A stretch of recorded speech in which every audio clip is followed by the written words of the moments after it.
from our studios in downtown Salisbury, this is WMDT 47 News at 11. There were shakes, but not exactly quakes on the Eastern Shore today. So what exactly happened? A local expert weighs in. Plus, a judge issues new restrictions in the federal corruption case against former Virginia Governor Bob McDonnell and his wife. And marijuana means money, and more states are hoping to cash in, but local authorities in Maryland warn there are costs that can come with regulating this drug. Good evening, and thank you so much for joining us. I'm Emily Lampa. And I'm David Caldwell. More news in less time starts now. Well, this afternoon was a bit hectic along the coast, with people reporting some shaking from Sussex County to parts of Worcester County. We now know that what many people felt was not an earthquake, but it didn't stop a lot of speculation. WMDT's Jared Hill spoke to some people who were pretty freaked out this afternoon, and he has some answers on what actually was going on. Jared? Yeah, that's right, David. And there seemed to be actually some pretty convincing evidence floating around on the internet, like a seismogram from the Maryland Geological Survey, seeming to confirm that there was an earthquake. But like you said, that did not happen. So what was it? And if not an earthquake, what did the graph show? Well, take a look. It shook, and everything on my walls shook. From Worcester County to southern Delaware, social media exploded Thursday with reports of what many initially thought was an earthquake. You're sitting there, and all of a sudden you felt a rumble go through. Even a seismogram from the Maryland Geological Survey showed a blip of unusual activity just before noon when many of the reports came in.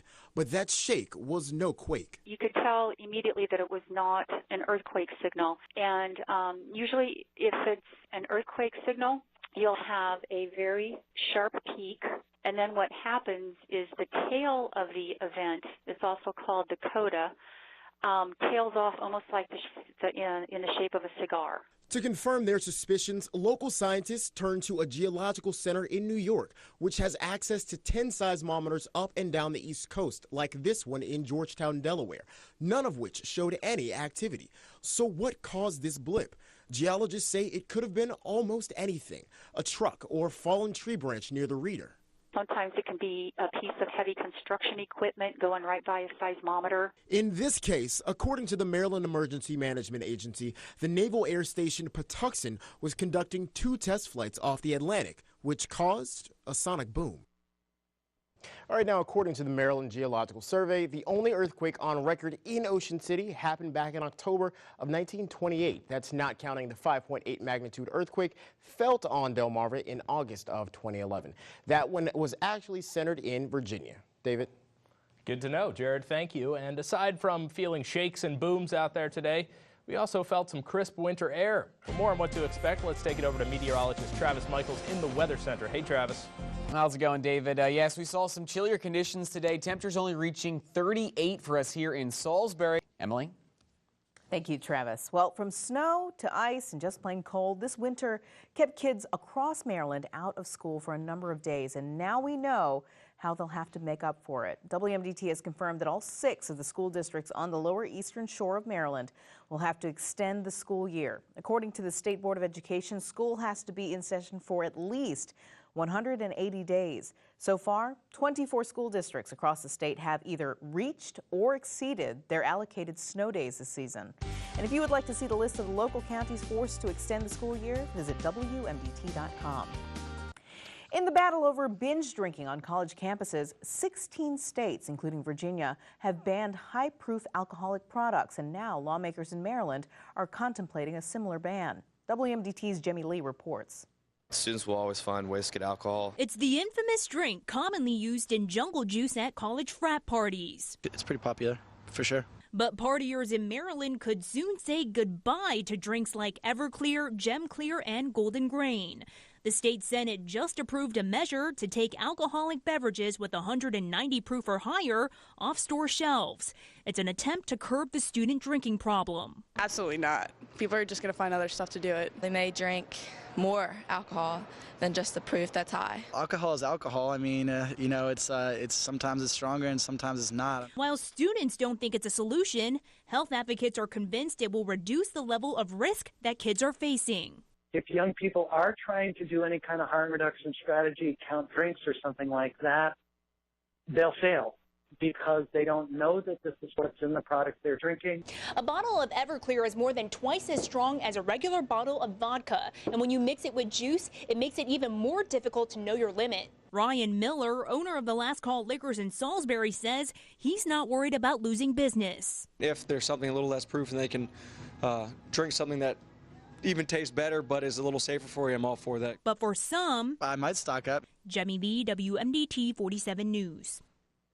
If the bill passes, stores that carry these products face misdemeanor charges and could be fined up to $1,000. The bill now moves to the House for a hearing. 20 states plus the District of Columbia allow people to use medical marijuana with a doctor's recommendation. 2 of those states, Colorado and Washington, have legalized marijuana for recreational use. With a growing marijuana market, supporters of legalization praise its potential economic impact. But law enforcement says there are hidden costs that you have to consider for their 4-legged officers. WMDT's Cody Leibowitz reports in tonight's On the Lookout.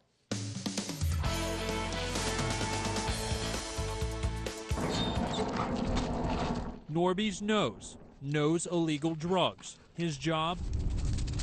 To sniff out 5 odors, including marijuana. He will give me a final response, which means he's as close to the odor. Norby's one of 8 canine officers used by the Wicomico County Sheriff's Office that could become obsolete. You can't detrain them not to alert for marijuana. They're going to smell marijuana.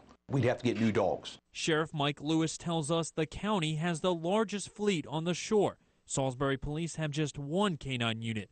Over the bridge, 17 in Baltimore City, and 40 dogs statewide for Maryland State Police. Each dog, Lewis says, costs at least $11 grand. It will easily go into the millions of dollars to train a whole new generation of canine dogs.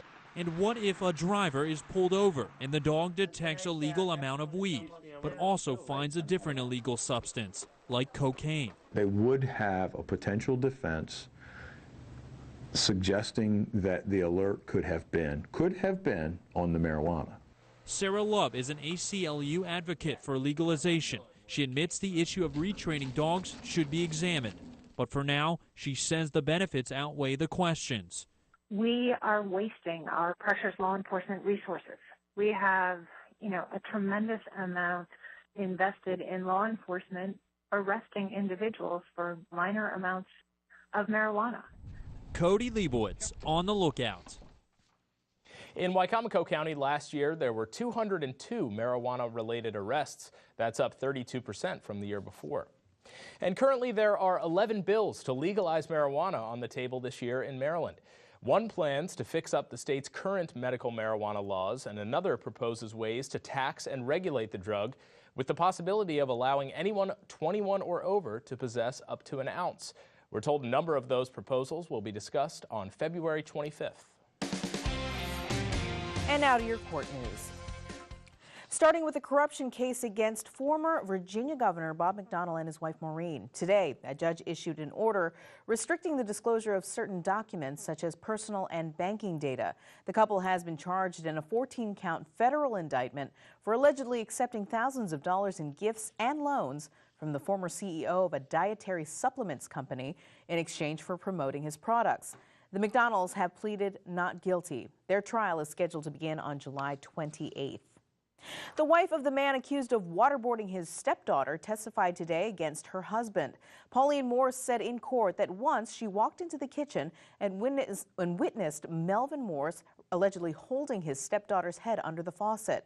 Melvin says that he was washing her hair, but his wife doesn't believe him because she said that she never saw him use soap. Pauline Morse pleaded guilty last May to misdemeanor endangerment charges and agreed to testify against the pediatrician. Melvin Morse faces endangerment and assault charges. Now to the stories making headlines across our nation this evening. The search for a missing Virginia Reserve police officer has led to the discovery of a body this afternoon in a remote area near Richmond.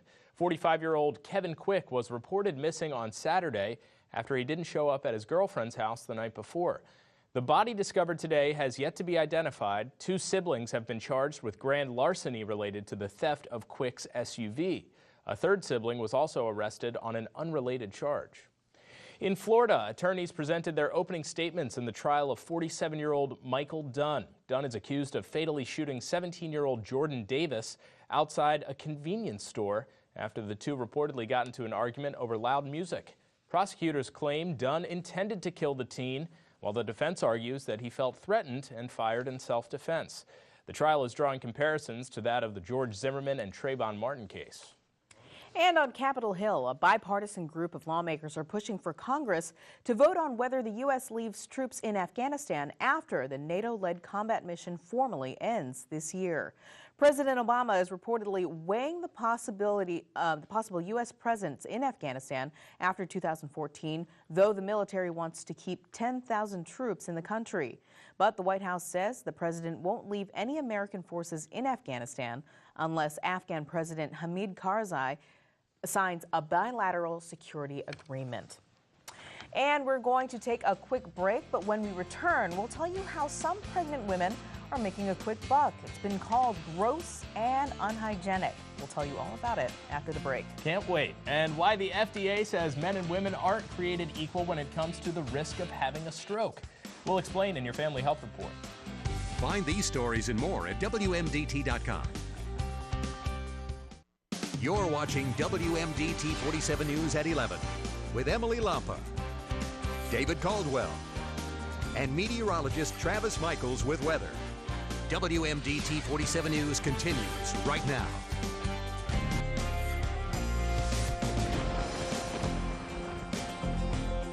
And we're back on your Thursday night looking at some chilly temperatures across the peninsula, some cooler temperatures as we start off the next work week. Emily? Thank you so much, Travis. And now here's a look at what's going on in the world of health. Our special series of reports on pregnancy and parenting continues tonight with an unbelievable but true story. Raising children, we know, is not cheap, but what some pregnant women are doing to make a quick buck is raising some eyebrows. They're selling their positive home pregnancy tests online. The ads on Craigslist get right to the point. Pregnant, selling positive tests, guaranteed to be positive, no questions asked. That's gross. I mean, it's just nasty. It's one thing even to see a picture of it, and you know what just happened on that stick, but something else, when you're to sell it, it's just a little odd. I was just mortified that anyone would do that. I just don't understand. Some ads suggest buyers use the tests to finally get longtime boyfriends to propose. This one says use for pranks or whatever. And one even suggests asking for money for an abortion and then using it to go on vacation. It's kind of unfortunate that the people that are selling it are reproducing. On average, the sellers are making about $25 for each positive test. And now it appears some sellers are even selling pregnant urine for $50 a cup. No matter the reason for buying, a warning. Urine can carry bacteria. It's a biohazard, so you run the risk of exposure from somebody else's body fluids, which if you're buying it off of Craigslist, you're not completely sure of what you're getting. And some of these positive pregnancy tests being sold online have been flagged for removal by Craigslist, but new ads like the ones you saw in this story are still up. And another word of warning for buyers hoping to use the test for deception or extortion. Legal experts say you could be in big trouble if you're caught faking a pregnancy for money. And a heads up for fellow mommies-to-be, the FDA is laying out new safety requirements when it comes to infant formula. The rules are designed to make sure that formula manufacturers test their products for salmonella and other pathogens before they are distributed. They would also require formula companies to include specific nutrients, including proteins, fats, and vitamins. Most formula manufacturers have already enforced these practices, but the rules will ensure that new formulas on the market also comply with those requirements. And now, let's send it over to David for more of your health headlines tonight. Thank you, Emily. For the first time ever, the American Heart Association has issued guidelines for preventing strokes in women specifically. The new advice focuses on birth control, pregnancy, migraine headaches, and other conditions women face uniquely or more frequently than men do. Stroke is the third leading cause of death for women in the United States and the fifth leading cause for men. A panel of Maryland lawmakers is scheduled to meet next week to discuss ways to address the state's ongoing problems with its online health exchange. For their first meeting, the panel is expected to focus on how to fix the exchange, as well as a time frame for putting solutions in place before the end of open enrollment on March 31st. Alternatives for getting people enrolled will also be discussed. Coming up, ladies in the first state are going red for a great cause. Find out the when and the where. Plus, the University of Maryland Eastern Shore celebrates Black History Month with a special art exhibit. Details when we come back. WMDT 47 News, Delmarva's choice for more news in less time. Here's a look at what's going on across Delmarva in your County Connection report. The University of Maryland Eastern Shore is celebrating Black History Month with a new exhibit from College Park. The exhibit features 30 pieces of art spanning 8 decades with varying themes, styles, and types of media, said to embody a cross-section of African American history.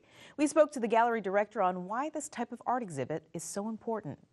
It really is important for people, especially young people now, to realize how many hurdles African American artists had to overcome in order to get recognition. This exhibition will be open for free through March 14th. For more information, make sure you head over to our website. And now to an update on the construction of the new Bennett Middle School project, which is set to open for the 2015-2016 school year. We're told District Superintendent John Frederickson made an appeal to the Board of Public Works in Annapolis yesterday to get the full $10.2 million in funding. That's $2.6 million more than the recommended $7.6 million. And we're told that the county expects to get an answer within the next 3 months. If you think you have a great idea to help revitalize the downtown area, the City of Salisbury wants to hear from you. Urban design graduate students, architecture students, and professors from the University of Maryland are expected to tour the area and offer ideas this Saturday. The tour will be followed by a design workshop from 1 to 5 at the old firehouse on South Division Street. The public is encouraged to attend as well, so you can share your thoughts. Ladies, it's that time once again to paint the town red. This weekend marks the annual Southern Delaware Go Red for Women luncheon and fashion show. The event raises awareness about heart disease and will include guest speakers, a silent auction, entertainment, and health screenings. The festivities take place Friday at Dover Downs Hotel and Casino at 10 a.m. Tickets are $40. For more information, call 877-750-4276. And a reminder that if you're looking to clear out some of that winter gear, the Noel community wants to put it to good use. From tomorrow until Valentine's Day, the group is looking for gloves, hats, socks, and blankets, which will all go to several food pantries and others in need right here on Delmarva. You can drop off your donations during business hours at the Ocean Pines Library, located on Cathell Road.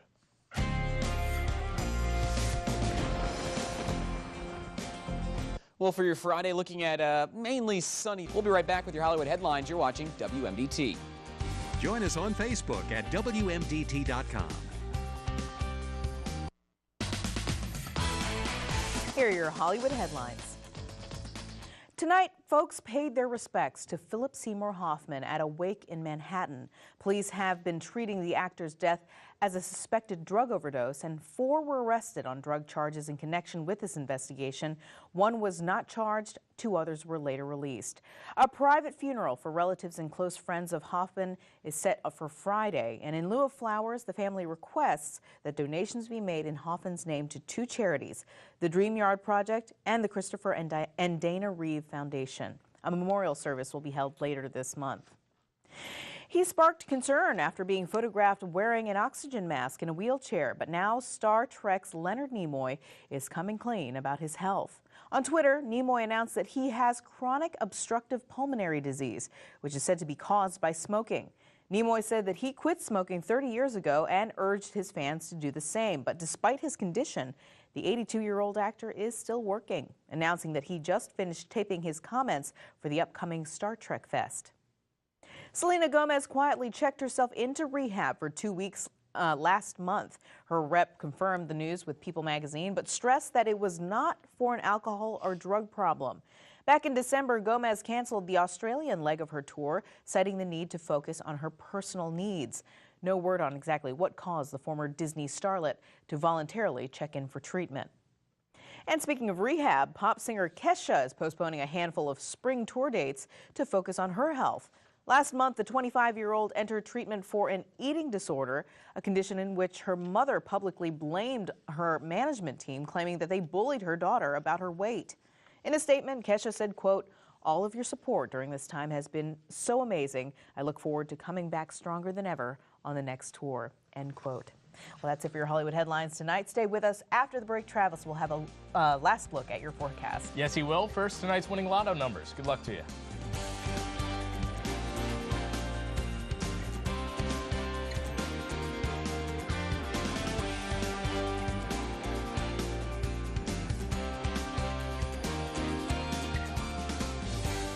WMDT 47 News, Delmarva's choice for more news in less time. Hairstyles brought to you by Designer's Edge. Welcome back. Your good news tonight comes to us from Cambridge, Maryland. I'm not going to pronounce this right off the top, but it's right there. See it? I think it's Sorjade. I think that's right. Got that right? Okay. Downtown Cambridge's newest store. They are they're trying to find a different and wonderful way to spread the love this upcoming Valentine's Day, because store owner Ashley Banks organized a letter writing campaign called Love Letters to Our Elders. And all you have to do is stop by the children's store on Poplar Street by February 12th. They have all the supplies for you to write a handwritten note or even make a personalized card for a local elderly person. And you can write a note if you don't want to go there and actually do it. You can write a note and drop it off, which is fine too. The day before Valentine's Day, they plan to deliver the letters and cards to Mallard Bay Nursing Home and Pleasant Day Adult Daycare Center, which is very nice. I think it's a great idea. Yeah, lovely. Fantastic idea there for helping out the people that, may have potentially been forgotten. We're not going to be forgetting about this snow moving in this weekend, though. That is not something to look forward to. Really not going to be that bad as we continue through your Saturday and into your Sunday, but the snow expected to arrive on your Saturday afternoon. High temperatures only in the upper 30s, both for your Friday and Saturday. Sunday, we reach the mid-40s, which is going to be the warmest day of the next 7, but some chilly overnight lows in the 20s. Then starting off your next work week, we then expect to see temperatures in the mid to upper 30s, so another cool start to your week. Yes, winter is not left the peninsula just yet. And now going overnight Wednesday into your Thursday, another larger system moves into the area, and we're keeping an eye on those overnight low temperatures right around that freezing mark, which makes it a little difficult to figure out what type of precipitation we're going to see. But don't worry, stay tuned to WMDT. We'll keep you updated, and we'll nail down this forecast in the next couple of days. All right, thanks, Travis. Well, let's find out what you can expect when you wake up tomorrow with Lenita Wesson and meteorologist Daniel Johnson. Good evening. Coming up tomorrow on Good Morning Delmarva, how one organization in Delaware looking to help you with your taxes this season. Officials join us with details and a live interview. It's information you can use, and we'll see you then. Sounds good. And up next, Jimmy Kimmel has a very special show tonight. He's got the main cast of the upcoming movie, The Monuments Men. He's got director, writer, and actor George Clooney. He really does it all, of course. Nice. Bill Murray, who's my favorite person. Kate Blanchett, John Goodman, Bob Balaban, and Kimmel's arch-enemy Matt Damon. It all starts after this, so just keep it right here. Can't believe Matt Damon's actually me on the show. I know. Well, good. Stay tuned for that. But for now, thank you so much for tuning in tonight at 11. If you missed any of the stories or our phone numbers from tonight, you can find them on our website, WMDT.com. And don't forget to like us on Facebook and follow us on Twitter. And from all of us here at WMDT, have a good night and a pleasant tomorrow.